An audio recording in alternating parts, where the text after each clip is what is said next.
Ya, kemarin lagi cukup rame ya perihal Bang Baim Wong yang katanya mau jualan iPad murah 1 jutaan. Cuman kayaknya sampai hari ini video ini dibuat itu dia masih pending, masih belum dijual. Kalau lihat sekilas sih itu sebenarnya bentuknya kayak iPad Air 2 dan kalau harga second di pasar sendiri sebenarnya nggak jauh beda. Cuman kalau yang di share sama Baim Wong dia kayaknya masih mulus gitu ya. Jadi kayak mulus tapi kok nggak ada dusnya jadi menarik perhatian orang gitu kan. Tapi ada nih satu tablet dari Samsung dengan tahun kelahiran yang sama 2014.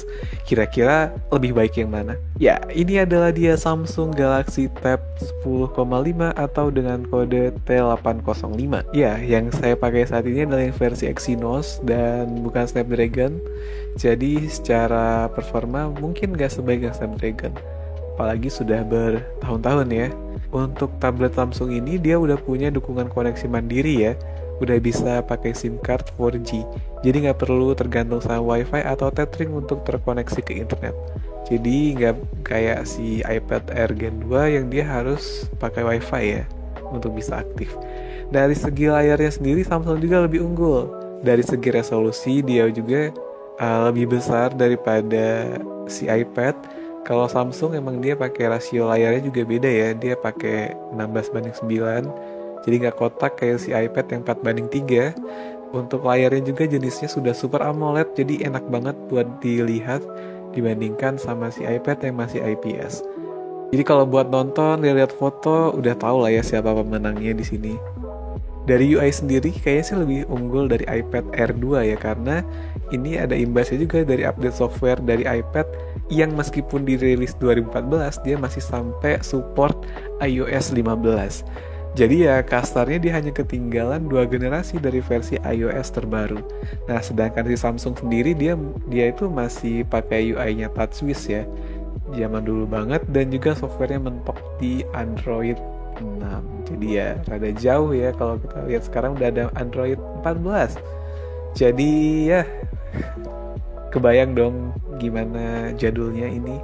Nah, perihal software juga bakalan kena impact pada penggunaan aplikasi ya, karena untuk si Samsung sendiri udah mepet nih. Takutnya untuk pemakaian beberapa waktu ke depan, beberapa tahun ya, mungkin setahun 2 tahun, mungkin beberapa aplikasi populer udah mungkin gak bisa lagi dipakai di sistem operasi Android 6 ini tadi. Sedangkan di iOS 15 sendiri sebenarnya masih cukup oke lah ya. Harusnya bisa lebih jangka panjang lah dibandingkan si tablet Samsung ini. Tapi ya meskipun demikian jangan terlalu banyak berharap ya antara iPad dan tablet Samsung ini buat aplikasi-aplikasi berat. Kalau cuman untuk sosmed dia sih udah oke ya, keduanya harusnya nggak ada kendala untuk itu. Ditambah keduanya juga masih punya dukungan audio jack dan juga speakernya udah stereo. Jadi pengalaman menonton pastinya oke banget, cuman di Samsung harusnya lebih enak karena layarnya tentunya Super AMOLED itu enak banget sih buat nonton. Tapi kalau untuk mendukung produktivitas apa bisa bang untuk kedua tablet iPad ini? Ya kemungkinannya bisa dan tidak ya. Kalau kalian sabar sih bisa-bisa aja. Apalagi di versi Samsung ini dia kan pakai Exynos ya. Jadi performanya itu rada ngos-ngosan gitu. Tapi kalau kalian orangnya sabar, kalau ditanya apakah bisa ya bisa. Tapi ya apakah ideal atau enggak? Ya sepertinya sih kurang ideal. Di sektor memori sendiri iPad ada sedikit lebih unggul ya, karena internalnya bisa ada yang sampai 64 GB dan RAM-nya 2 GB. Kalau di Samsung dia mentok di 32 GB dengan base modelnya 16 GB. Kalau RAM-nya juga dia udah 3. Cuman ya kalau bahas RAM antara kedua tablet ini kayaknya nggak cocok karena beda iOS, beda ekosistem. Cuman keunggulannya Samsung dia bisa expand lagi pakai micro SD ya. Jadi buat kalian yang mau nyimpen data sih bisa aja. Jadi kesimpulannya mending mana bang? Well, kalau tujuan kalian belinya untuk main game dan aplikasi yang produktivitas banget harus satset, kayaknya sih kedua tablet ini mendingan di skip dulu aja ya.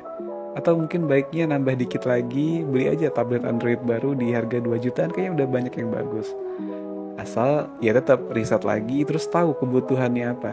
Karena meskipun keduanya powerful banget pada masanya, pada masa jayanya, cuman ya jangan lupa satu hal, ada harga, ada rupa. Karena kalian juga belinya di tahun 2024. Jadi kira-kira tablet dan iPad ini cocoknya buat siapa bang? Ini cocoknya buat kalian yang punya anak kecil, yang hobinya tuh nonton, buat edukasi juga bisa. Ya, atau buat kalian sendiri yang mungkin hobinya nonton YouTube, nonton Netflix gitu ya, atau aplikasi-aplikasi sosmed yang bukan jadi primer, cuman buat kalau HP utama dicas baru buka di sini. Karena kalau buat multimedia sih keduanya udah oke banget. Nah, kalau buat Zoom sendiri kayaknya Samsung lebih unggul ya, karena meskipun udah jadul, ini adalah salah satu tablet yang kamera depan belakangnya buat harga segini yang masih oke banget. Nah, buat hasilnya sendiri kalian bisa langsung nilai aja di foto dan video berikut ini.